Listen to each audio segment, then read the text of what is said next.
سال 1945 5 دسمبر دوپہر کے 2:10 پر یو ایس نیوی کے 5 ٹورپیڈو بمبر ایئر کرافٹ فلوریڈا سے ٹیک آف کرتے ہیں اور اس اڑان کو کہا جاتا ہے فلائٹ 19۔ اپنا ایک 3 گھنٹے کا روٹین ٹریننگ مشن، یعنی کوئی ایسی اسپیشل اڑان نہیں تھی، یہ ریگولر ٹریننگ مشن کے لیے یہ اڑان بھر رہے تھے۔ فلائٹ میں 14 کرو ممبرز ہیں جنہیں لیڈ کیا جا رہا ہے ایک فلائٹ لیڈر کے ماتحت، جو کہ ایک بہت ہی ایکسپیرینس پائلٹ اور وار ویٹرن بھی ہیں۔ پانچوں پلین اڑان بھر کر ایسٹ کی ڈائریکشن میں فلائی کرتے ہیں فلوریڈا سے۔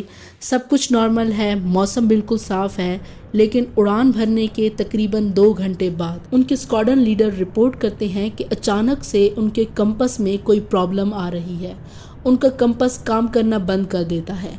یہ اپنا بیک اپ کمپس نکالتے ہیں، لیکن وہ بھی کام نہیں کرتا۔ انہیں نہیں پتا کہ ان کی ایکچوئل پوزیشن کہاں ہے۔ باقی پلینز کے پائلٹ سے پوچھتے ہیں، لیکن ان کے انسٹرومنٹ بھی میل فنکشننگ کر رہے ہیں۔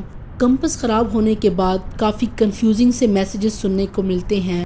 Both my compasses are out and I'm trying to find Fort Lauderdale, Florida. I'm over land but it's broken. I'm sure I'm in the Keys but I don't know how far down and I don't know how to get to Fort Lauderdale. موسم اب آہستہ آہستہ بگڑتا جا رہا ہے۔ شام کے 4:56 tailor کو لگتا ہے کہ ان کے پلینز گلف آف میکسیکو کے بالکل اوپر ہیں، اس لیے اب ان کو ایسٹ کی ڈائریکشن میں اڑنا ہوگا تاکہ فلوریڈا واپس جایا جا سکے۔ اس لیے وہ اپنے باقی پلینز کو کمانڈ دیتے ہیں کہ ایسٹ کی ڈائریکشن میں فلائی کریں، لیکن کچھ کرو ممبرز کو لگتا ہے کہ وہ آلریڈی ایسٹ میں ہے اور ان کو ویسٹ کی ڈائریکشن میں فلائی کرنا چاہیے۔ اس آرڈر کے بعد ان میں سے ایک پلین سے ریڈیو ٹرانسمیشن سننے کو ملتا ہے، Damn it, if we could just fly west, we would get home. Head west, damn it. لیکن موسم بگڑتا جا رہا ہے، سورج ڈوب جاتا ہے اور اندھیرا ہو جاتا ہے۔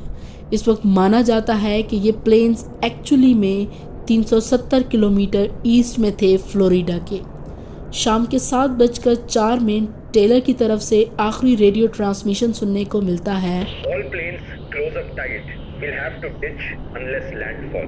We all go down together. اور اس کے بعد یہ 5 کے 5 پلین ہمیشہ کے لیے غائب۔ اس فلائٹ 19 کے گم ہو جانے کے بعد ایک search and rescue mariner aircraft take off کرتا ہے 13 لوگوں کے کرو کے ساتھ، جس کا مشن ہے فلائٹ 19 کو ڈھونڈنا۔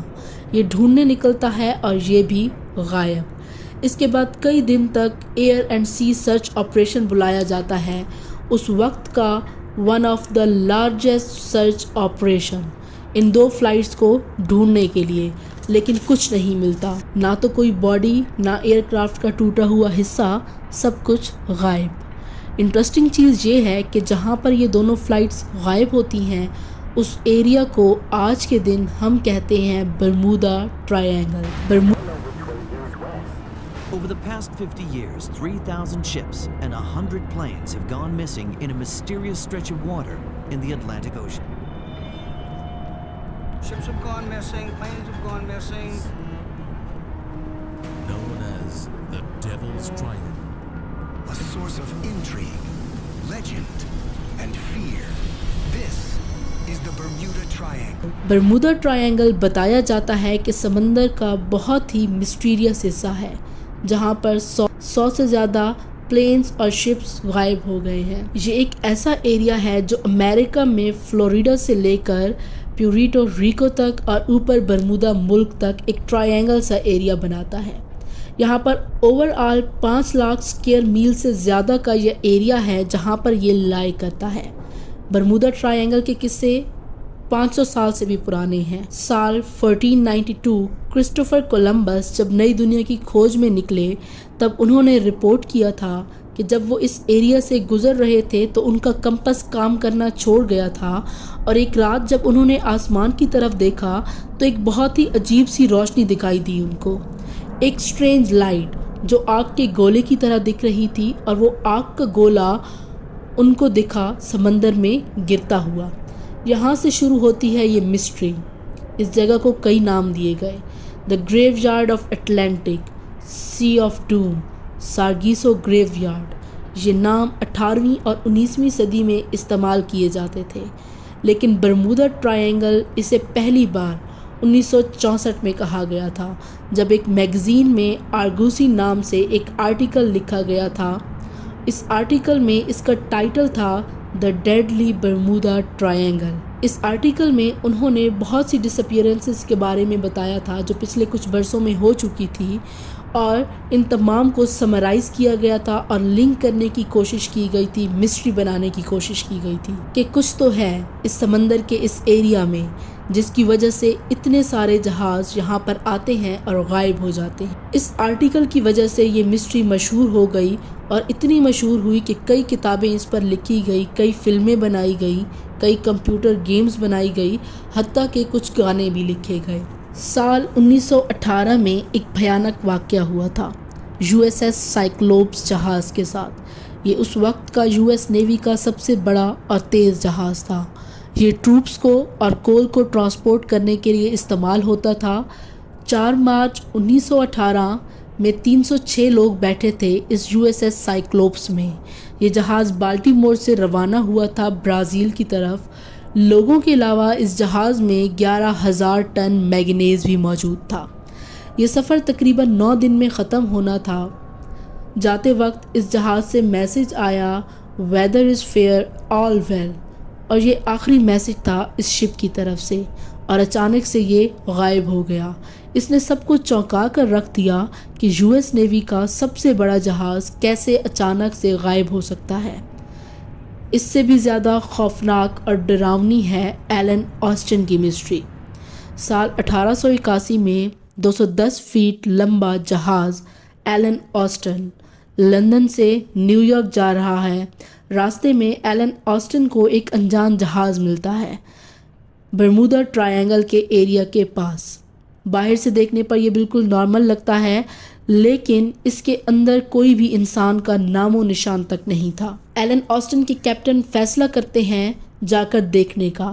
پہلے انہوں نے 2 دن تک انتظار کیا جہاز کی طرف سے کوئی رسپانس آنے کا۔ اس کے بعد انہوں نے اپنے جہاز کو اس جہاز کے ساتھ لگایا اور کیپٹن نے اس جہاز میں قدم رکھا۔ جب وہ اس جہاز میں قدم رکھتے ہیں تو کیا دیکھتے ہیں کہ ہر چیز اپنی جگہ پر موجود ہے۔ کوئی بھی سامان، جہاز کا کوئی بھی پورشن، کچھ بھی اپنی جگہ سے مس پلیس نہیں ہے، سامان موجود ہے۔